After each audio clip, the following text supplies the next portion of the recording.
This is the second 1.3 video. Today I'm going to show you our new measure of spread.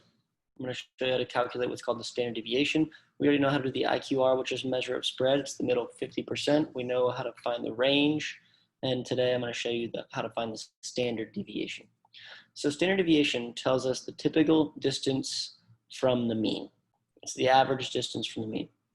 So here's a data set of 9 children. It's the number of pets that they own.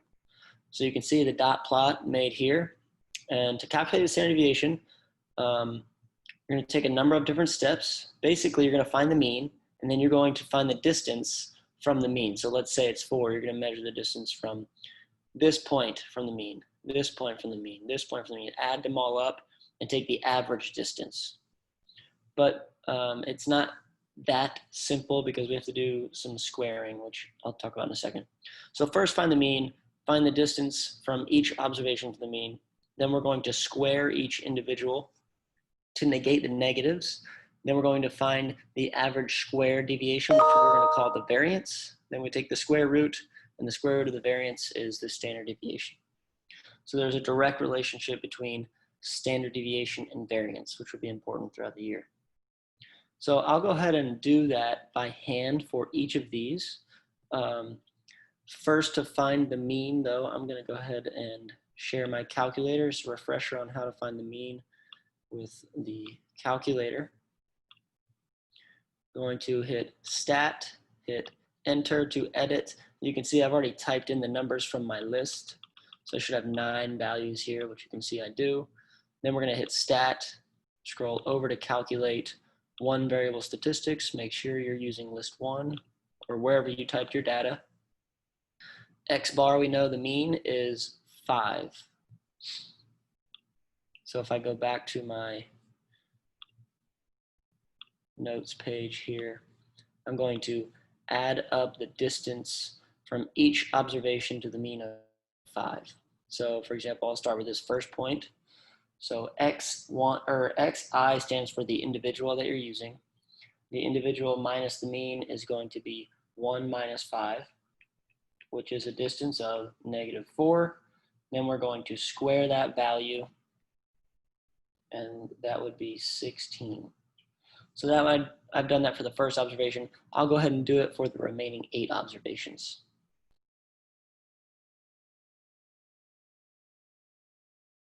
Okay, so I've completed the table and found the distance from each point from the mean, and then I've squared them. The reason that we square them is to negate the negatives, because if you were to add all these up to find the average distance, the sum will be 0.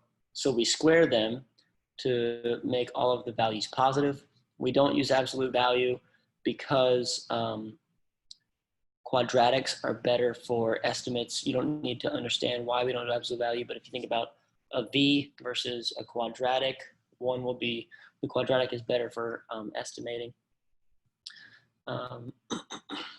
So next, we'll find the average squared deviation, and you'd think we would take 52 and divide by 9, the total number of observations, but we're going to divide 52 by n minus 1.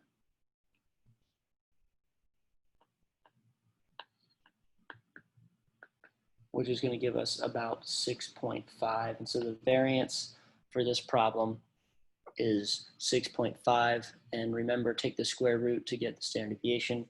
So 6.5, square root of 6.5.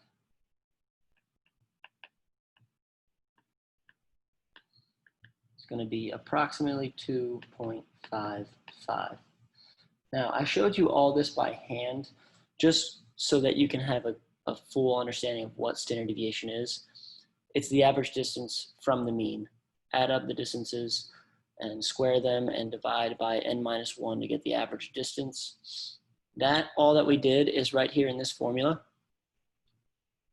We took the sum of each individual minus the mean squared to get the variance, which is sx squared. Standard deviation is just s sub x. We take the square root of that to get the standard deviation. So the standard deviation in this problem is 2.55. I want you to understand what that means. It means that the number of pets these kids typically have varies by 2.55 pets from the average of 5 pets. And I'll write that out here for you.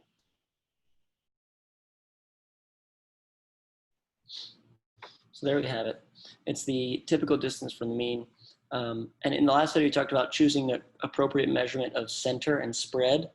Well, if you think about standard deviation, it's based on the mean. So whenever you're using a measure of center and spread, the mean will always be with standard deviation, and the median will always be with the IQR, because mean and standard deviation are based on the actual value of the observation. Median and IQR are based on the location in the data set. So the median and the IQR are better if it is skewed or if it has outliers. That's the key for median and IQR. If it's reasonably symmetric, then the measure of center we want to use is the mean, and the measure of spread we want to use is the standard deviation. The reason is the mean is not resistant to outliers. Outliers highly affect the mean, which means outliers highly affect the standard deviation as well. The median and the IQR are resistant to outliers. So resistant to outliers and skewness. So that's why we use the median and the IQR if the data set is skewed or has outliers.